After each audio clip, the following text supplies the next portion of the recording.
एक गांव में एक मेहनती किसान रहता था। वह किसी भी काम को बड़ी मेहनत और लगन से करता था। किसान जितना मेहनती था उसका बेटा उतना ही आलसी और कामचोर था। किसान जब भी उसे कोई काम करने के लिए कहता तो वह बहाने बना देता। किसान की पत्नी और बेटी के लाड़ प्यार ने उसे बिगाड़ दिया। बूढ़ा होता किसान हमेशा अपने बेटे के भविष्य के बारे में चिंतित रहता था। उसने अपने बेटे को प्यार से समझाकर सुधारने की कई बार कोशिश की थी, लेकिन बेटे पर उसकी नर्म बातों का कोई असर नहीं होता।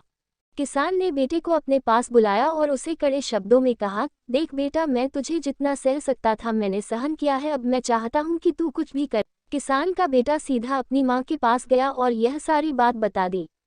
माँ ने उसे अपनी तरफ से कुछ पैसे निकाल कर दे दिया और उसे कहा कि शाम को ये तुम कमा कर लाए हो, ऐसा कहकर अपने पिताजी को दे देना। ये सब होते हुए किसान छुपकर देख रहा था, क्योंकि किसान अपने बेटे का पीछा कर रहा था। शाम होने पर किसान का बेटा किसान के पास पहुंचा और अपने माँ के दिए पैसे किसान की तरफ बढ़ाते हुए कहा, यह मैं कमा कर लाया हूँ।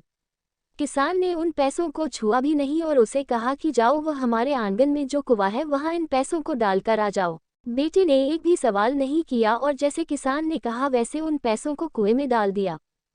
किसान ने अगले दिन अपनी पत्नी को मायके भेज दिया और फिर से अपने बेटे को पैसे कमा कर लाने के लिए कहा। पैसे मांगने के लिए माँ थी नहीं, इसलिए बेटा अपनी बहन के पास जाकर पैसे मांगने लगा। बहन ने उसे कुछ पैसे निकाल कर दे दिए। शाम हुई तो बेटा अपने पिता के पास गया और वह पैसे पिताजी को देने लगा, तो पिता ने फिर से उन पैसों को कुएं में डालने के लिए कहा, जो लड़के ने चुपचाप कुएं में डाल दिए। अगले दिन किसान ने अपनी बेटी को भी अपने रिश्तेदारों के यहाँ भेज दिया और फिर से बेटे को पैसे कमा कर लाने के लिए कहा। इस बार लड़का अपने दोस्तों के पास पैसे मांगने गया, लेकिन वह दोस्त खुद ही उसके साथ उसके पैसों के लिए दोस्ती करते थे, वह क्या उसे पैसे देते। जब पैसा किसी से नहीं मिला तो मजबूरन वो काम ढूंढने लगा।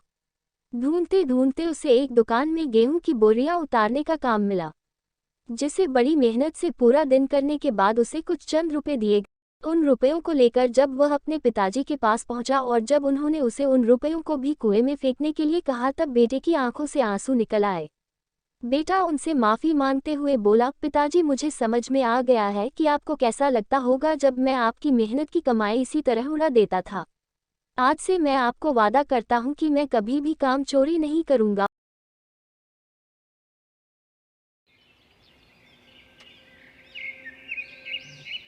पुराने समय की बात है। गोकुलपुर नामक गांव में रामू और श्यामू नाम के दो चोर रहते थे। वे हर रोज किसी न किसी के घर में चोरी किया करते थे। एक दिन आपस में दोनों बातें करते हैं। हम कब तक ऐसे छोटी मोटी चोरी करते रहेंगे? हमारे बारे में अब गांव वालों को भी पता चल चुका है। अब हम रोज रोज चोरियां नहीं कर सकते। अब तो गांव में पहरेदारी भी होने लग गई है। हाँ भैया रामू, बात तो तुम्हारी एकदम सही है। अब चोरी करना बहुत ही मुश्किल होता जा रहा है।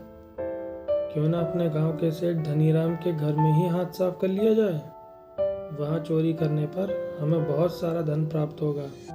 फिर रोज रोज चोरी करने की जरूरत भी नहीं पड़ेगी हमें। ऐसा करना ठीक रहेगा। हमें बहुत सारा धन प्राप्त होगा। रोज चोरी भी नहीं करनी पड़ेगी। कुछ दिनों तक हम गांव से बाहर चले जाएंगे। फिर जब सारा मामला शांत हो जाएगा तो हम वापस गांव में लौट आएंगे। रात होते ही दोनों चोर सेठ धनीराम के घर में चोरी करने जाते हैं। वहाँ पर उन्हें बहुत सारा धन मिलता है। वे उसे इकट्ठा करके जंगल की ओर निकल जाते हैं। अगली सुबह जब सेठ धनीराम सोकर उठता है तो देखता है कि उसके घर में रात को चोर चोरी करके ले गए। सेठ बहुत ज्यादा परेशान हो जाता है। वो रोने लगता है और जोर जोर से गांव वालों को आवाजें लगाने लगता है। अरे मेरे तो कर्म ही फूट गए। मेरा सारा धन वो रामू और श्यामू लेकर भाग गए। मैंने तो पहले ही उन दोनों को गांव से निकलने को कहा था, पर किसी ने मेरी बात नहीं मानी। अब देखो नतीजा, हो गई ना मेरे ही घर में चोरी। ये सारी बातें पास में बैठे एक साधु महाराज सुन रहे थे। तभी साधु महाराज सेठ जी से कहते हैं, तुम्हारे घर में उन्होंने आखिरी चोरी की है। वे दोनों आज के बाद से किसी और के घर में चोरी नहीं कर पाएंगे।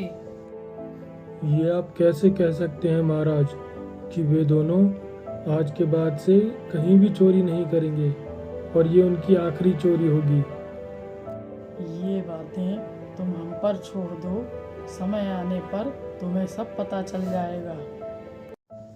उधर रामू और श्यामू जंगल के बीच रात गुजारते हुए आपस में बातें करते हैं। रामू, इतना धन एक बार में अचानक कभी हाथ नहीं लगा। इसने तो हमें बहुत ही अमीर बना दिया है। अब हमें चोरी करने की कोई ज़रूरत नहीं है। हाँ श्यामू, हमारे पास अब काफ़ी धन हो चुका है। ये धन हमारे दुख और गरीबी को मिटा देगा। अब हमें चोरी नहीं करनी पड़ेगी। लेकिन अब तक सारे गांव में पता चल गया होगा कि यह चोरी हमने की है। अब हमें कुछ दिन इन्हीं जंगलों में रहना पड़ेगा। रामू और श्यामू अपनी इस चोरी से बहुत खुश थे।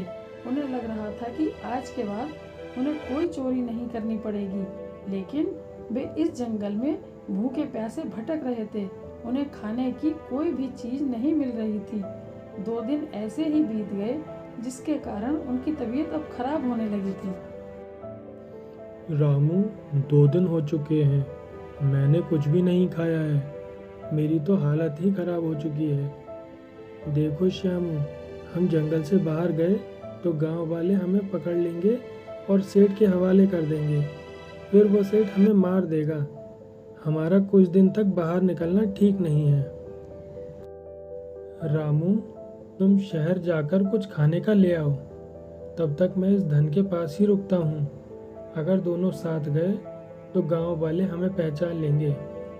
ठीक है, मैं शहर जाकर कुछ दिनों के खाने की व्यवस्था करता हूँ। यह कहकर रामू शहर की ओर चला जाता है।